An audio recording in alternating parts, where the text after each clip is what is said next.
Magandang araw sa ating lahat. This is Mark Lifestyle again. So for today's video mga ka-lifestyle, meron lang ako share sa inyo about sa mga new vloggers ngayon, new influencer, or kahit yung mga matatagal na content creator sa social media.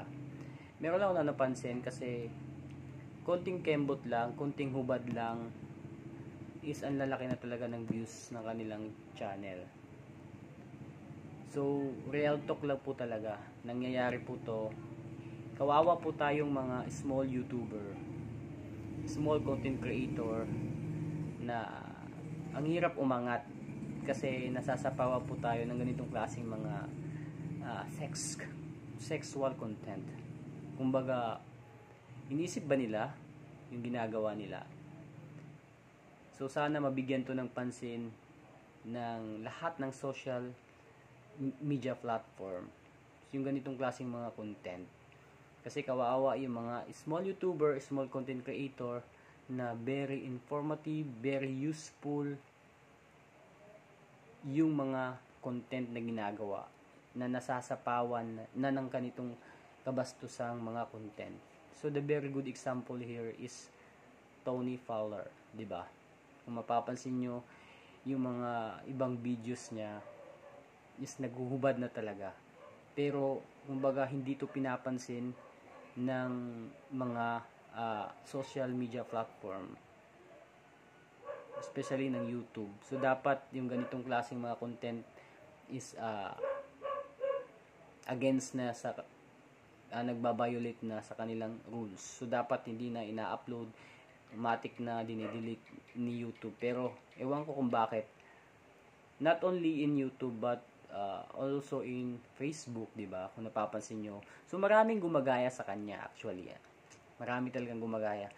So, gaya na sabi ko, konting kembot lang, konting hubad lang, ang lalaki na ng million views na. Samantalang yung iba dyan, gaya ng, maraming mga quality content video creator ang medyo hindi napapansin. Kasi, gaya ng sabi ko, nasasapawan. Ngayon, meron ding mga walang kwentang content, halimbawa yung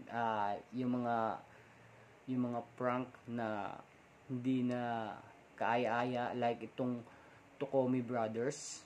Kung napapanood niyo yung mga content nila, di ba minsan na rin nakulong yan.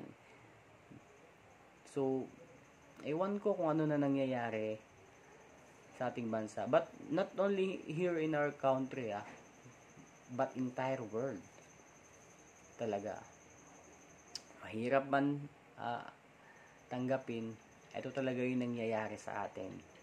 So tayong mga small YouTuber, kahit anong kahit gaano kaganda yung mga content na ginagawa natin, gaano ka informative, gaano ka useful, ang bagal ng progress. Yun talaga yung katotohanan, di ba?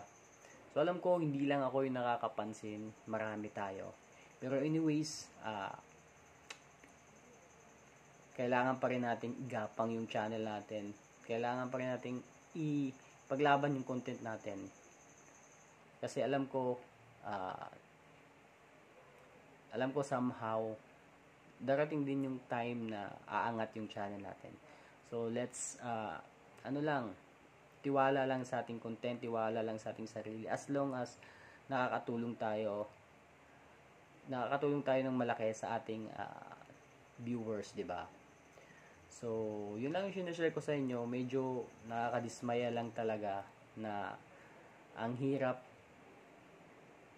igapang yung ang hirap iangat yung mga small YouTuber. Kailangan pa talaga nating pagpawisan ng husto yung mga content na ginagawa natin para lamang mapansin, 'di ba? Pero anyways, kanya-kanyang diskarte yan eh. So I know someday darating din yung time na tayo naman yung aangat. So yung nakakaano lang talaga dito, yung mga content na walang kabuluhan, hubad-hubad dito. Pero kung napapansin nyo, ang daming mga tumatangkilik, di ba? So disclaimer wala akong gustong siraang mga content creator. Sinasabi ko lang yung katotohanan, real talk lang na nangyayari sa mga content creator nowadays. So yun lang mga ka-lifestyle, sad suck reality yung nangyayaring labanan when it comes content creations.